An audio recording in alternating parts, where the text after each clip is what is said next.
right? The prevention of conceiving the child. Today we'll look at conception, some of the issues. How do we conceive? What are some of our issues along the way? What are things that can stifle conception? What do we do if there's a live birth and something happens during the process? Some of the social issues, legal issues, psychological issues, and we'll look at some of the physiology itself. All right, so parenthood as an option, right?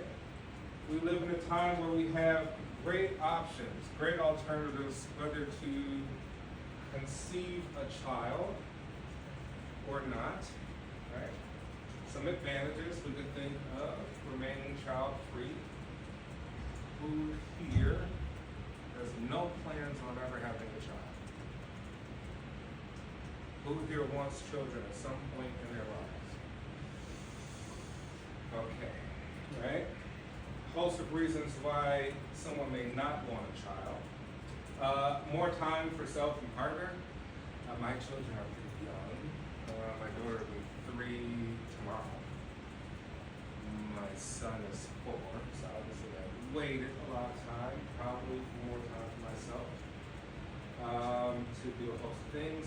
More spontaneity and less stressful marriages, right? Usually the old sort of mantra was marriage was for a family, right? To solidify procreating, to create children, and some sort of bonded union, which has a host of issues.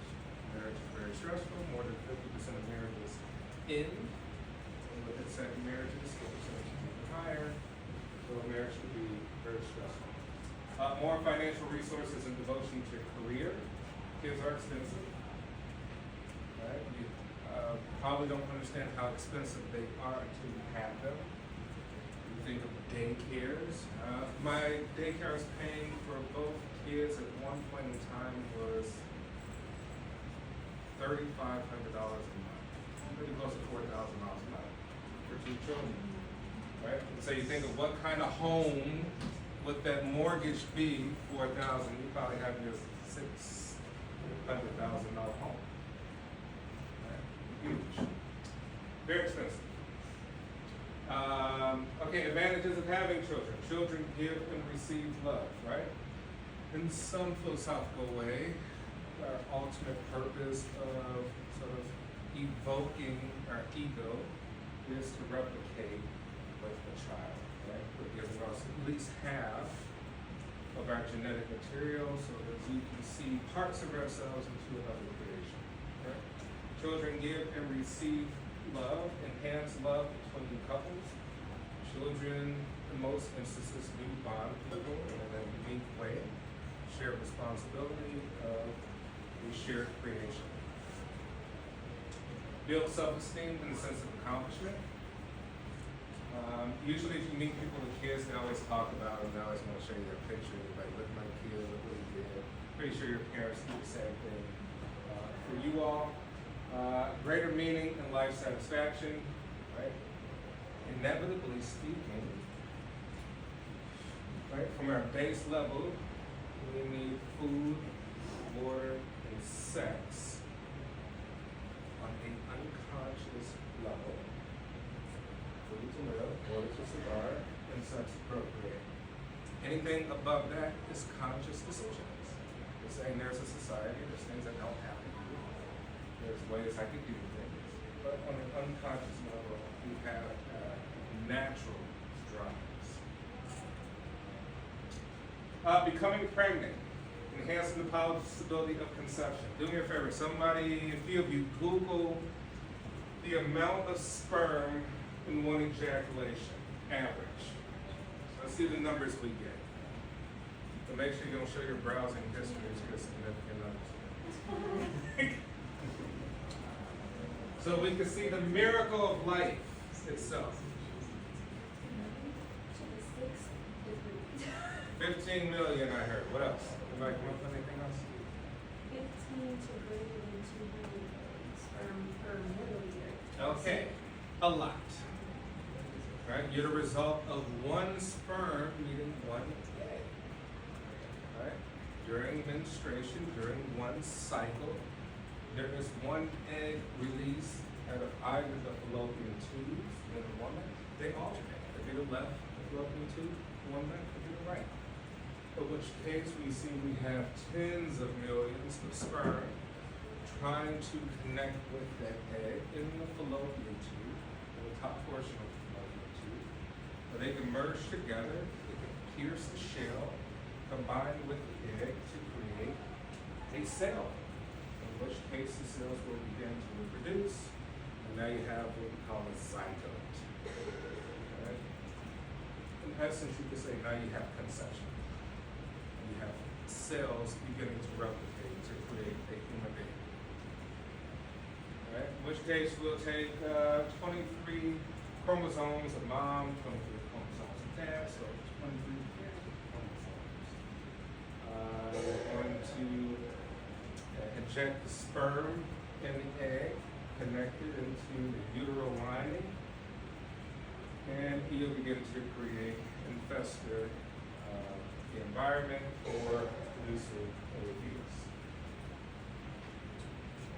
Many things can stop that and harm that, and we'll look at that along the way. All right, choosing the right time for intercourse just prior to or ovulation.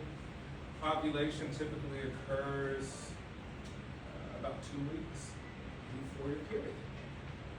Right, so 2 weeks, any time, 2 weeks or less, before you have menstruation, is the right time for intercourse if you're trying to have a child. Right? Conceive. Methods of predicting ovulation, some people use calendars, things like that, body temperature, ovulation predictor test, mucus, sort of monitoring, things like that. China, India, and South Korea have a strong preference for sons as opposed to daughters. What do you think that is? China, South Korea, and India.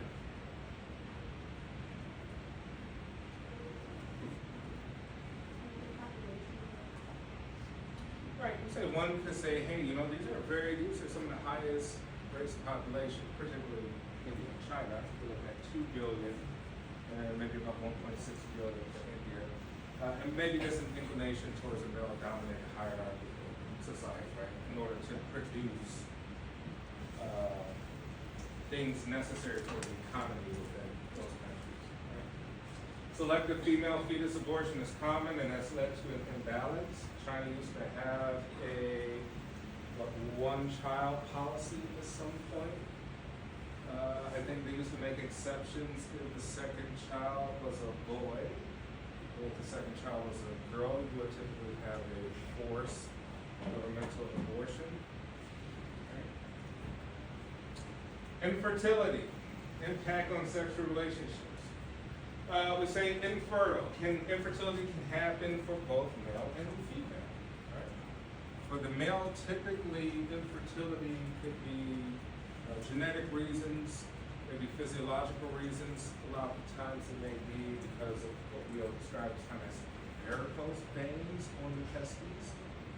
Right? You see that there's a lot of blood buildup within the testes that may be preventing sperm from getting where it needs to go.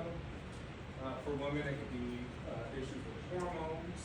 It could be injury to the reproductive system of some sort. It could be cysts, right? Formations of foreign bodies, all sorts of things. All right, so it may have profoundly negative impacts. Isolation, right? Uncomfortable feeling. Female infertility. Failure to ovulate regularly increases with age, right? So once you hit menopause, you're most likely not producing or having conceptions of children. Impacted by many conditions, what you said. It could be hormonal, it could be injury, all sorts of things. Male infertility, too few sperm or abnormal sperm shape or motility. We're thinking abnormal sperm shape. Well, that sperm needs to penetrate the outer shell of the egg. And a lot of times, depending on the shape of the sperm and its ability to move up through the fallopian tubes, that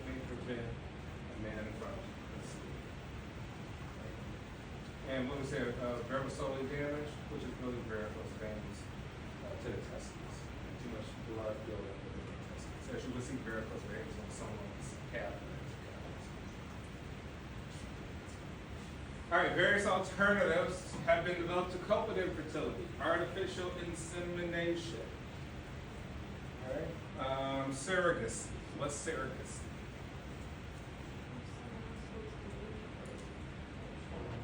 Yeah, well, someone else is really producing the baby, right? Using really another woman to carry the child.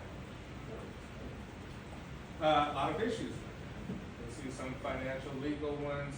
Assisted reproductive technology, in vitro fertilization, which is culturing, using a culture of both sperm and egg to get a zygote. Once you have a zygote in the culture, you get implanted right back into the uterine lining, right? And you get developing a fetus at that. What could be some of the legal, ethical, personal dilemmas with, say, surrogacy? Let's just say surrogacy. Yes? Well, I know it's some surrogates when like they're trying to see the child and everything, there can be certain health complications that can cause like some irregularities in the pregnancy. And I also know there are some, I've like seen some sort of cases where some surrogates might have like realized that they don't want the child anymore, or they might have grown some sort of attachment to it because they're pregnant and they're conceiving another human being. So you grow this sort of attachment to it, but then like when it comes time to actually give birth to the child, you have to give birth to the parent. But I've seen cases where they don't want to give up the child because they're the one that physically conceived it, and there's like legal issues because of that. Simple question, whose baby is it? Right? We're talking surrogacy, whose baby is it? Well, if you sign some sort of contract, right? Maybe the law will recognize who baby is it. But biologically, we would have a theoretical argument that pregnancy detection, initial signs, light period spotting, no menstrual period, fatigue, tender breasts, nausea, vomiting, appetite changes. When you may have a miscarriage or experience a miscarriage, one of the first symptoms is not having it. So at which one patient would have had these sort of symptoms, tender breast, fatigue, vomiting, appetite changes, and during your pregnancy you no longer have these sort of symptoms, it's possible that you have miscarried the child, right? That the child is that the fetus is no longer pulling the amniotic sac, right? All of the oxygen and blood needed for it to thrive and grow and survive. And something has stopped. Blood, urine, and saliva test for human chorionic gonadotropin, which is simply just you could do a blood test, a urine test. This one identifies some of the features of the fluid skin, the uterine lining, right, with the egg and the sperm is located, and we know if you have that present in the uterine lining. Let's take a quick discussion. We'll come back to this.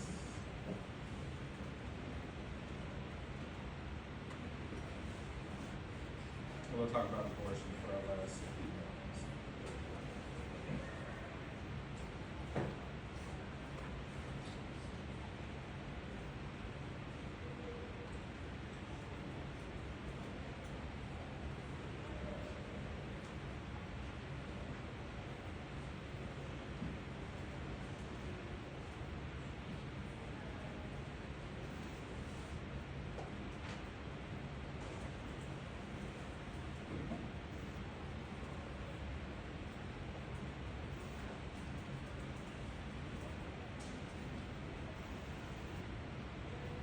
Okay, here's one. I have to put this one on the board.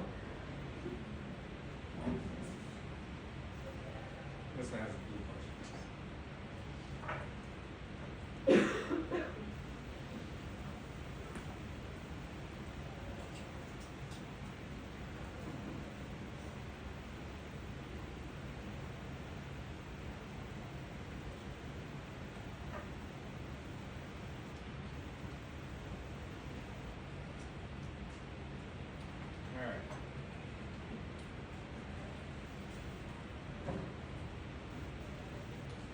All right, should the government or state be able to regulate the age parameters for when a woman can be pregnant, the number of children she can have, how many children she can carry at once, and also what would be the benefits and pitfalls of such regulations? I'll give you a few minutes to discuss these in your groups, see what your opinions on this matter are.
We already know the consequences of that, just from going back to China. Yeah, and you can see that in China, that they have that, they don't have it anymore, I don't believe, but they used to have that one-child policy, because of the way their culture works, they only ever want boys, so there's like a, I think the last time I saw this, it was like a 71%, and then like a 29% ratio, 71% being the male population, 21% being the female population in China. Because of the one-child policy, everybody, their one child must be a boy.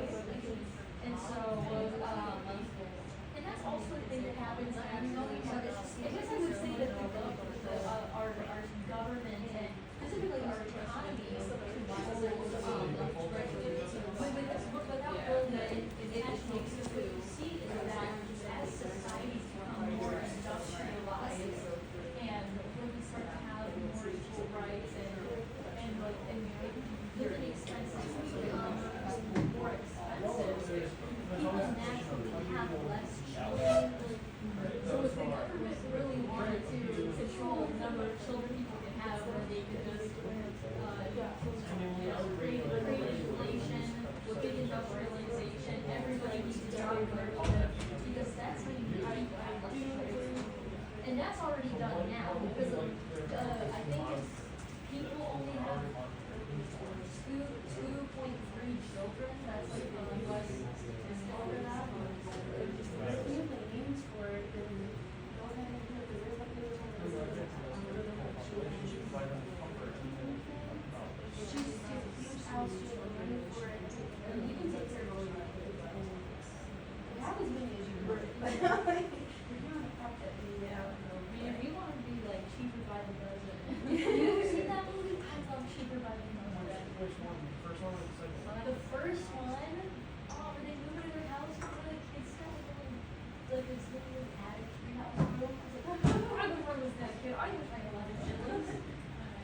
My dad, he has 12 siblings. He's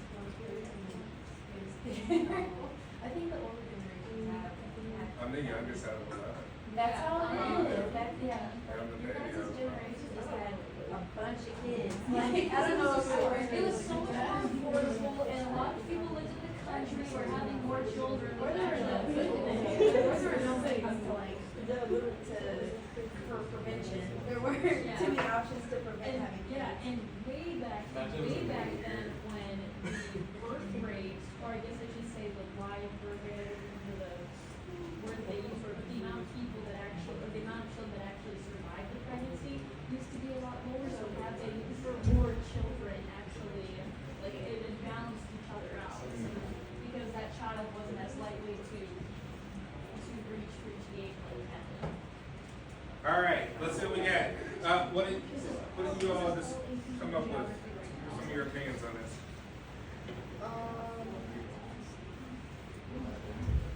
We didn't see any true benefits.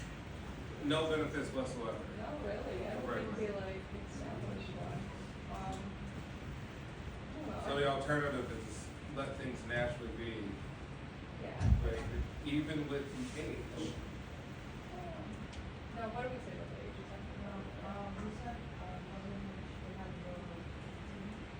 Why?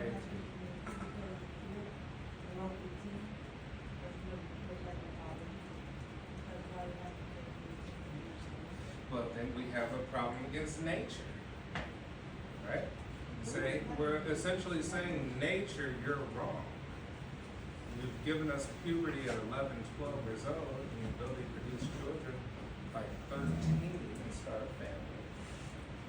Nature, why do you give us this?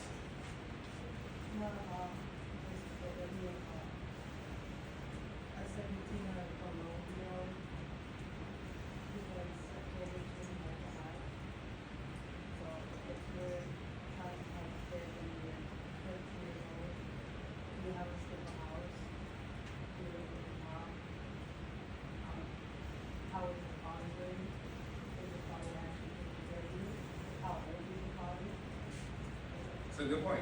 You say, well, Professor Ross, it's not just nature, right? And we live in a society.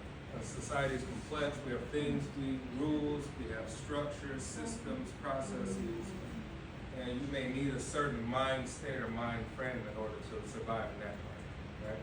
So just having children, just because you have them, may not solve the likelihood of survivability in a different society. Okay. What were your thoughts? We also kind of struggled to answer this one, but like we also didn't really see any benefits, like the age parameters, for example. Like when 16-year-olds get pregnant, we were saying more than often is not on purpose. So like, would legal limits around the pregnancy mean that like you get punished for being pregnant under a certain age? And also, it's like kind of odd to put legal restrictions around the actual pregnancy when there's so much that goes into it. Like, a 16-year-old could have been sexually assaulted and therefore it's not her fault that she's pregnant. And then like the number of children you can have, like, that seems like a personal choice unless you like are not fit to take care of them, then that's like child neglect. And like how many she can carry at once. So like if she has triplets, like, and that's illegal, like would they? They think about it. The government is describing something as a crime while also committing the crime itself by preventing maybe premeditated murder. All right, good points. Yes. What were your? So we came to the conclusion that government control would be unnecessary because these are a lot of things that happen naturally that don't really need to have restriction on because generally 16-year-olds do not want to be pregnant. Anybody who does not already have a stable income in a house, they're usually not looking to have children. So that's something that doesn't need to be regulated because it's not very common, you know. and the number of children people can have. So this is actually something that the government kind of controls indirectly when you think about the way that our economy and the industrialization of cities work, is that and this has been shown that as societies grow to be more advanced, people naturally start having less children, especially when the expenses of living goes up, because at that point you have so both parents working jobs in order to support not just themselves but also their child. So a lot of people naturally have less children, and specifically in the United States, it's like 2.3 children is like the average of what couples are having nowadays, which is way less than back then. And so it not only would it be a huge ethical violation for the government to step in and say that, but also it's just totally unnecessary. They're also doing it indirectly by, like, I don't know if you guys have seen it before, but in like certain Walgreens and Walmarts, they have like Infamil locked up, and then diapers locked up, and like they raise the prices of it, and they put a limit on it. Because I used to work at Walgreens, there was, at one point, there was a limit of 2 bottles of Infamil that you could buy. Like, you can't come in like later, a couple hours later, and get it again. And then they brought it down to limit 1 per household. I'm like, dang, so the government already is like stepping in. So you said those are like little micro Yeah. sort of movements Yeah. to inhibit people from. But they also lock up Plan Bs, so it's like, what do you guys really want from us? Now we talked about that it should not be, it feels very controlling and dictatorship if you're gonna start doing. And like Kristen said, they're already like locking this stuff up, they're regulating that. As for the number of children, it really depends, because I know like children are, in more countryside, they use like help around the house, like chores, like farmland. You need a lot of hands, and it's cheaper to use children, like your kids can teach them. I know I come from countryside, like, we didn't hire anybody, it was my brother and I, we went out and did chores for the day and we come in. Children that she can carry, that doesn't seem very safe for the mother or the child. Maybe about age, maybe regulate that to go wait to about 25, 29 zone, because that's when the brain is starting to be fully developed. Wow, Clark says 29, wait for that prefrontal cortex to finally develop.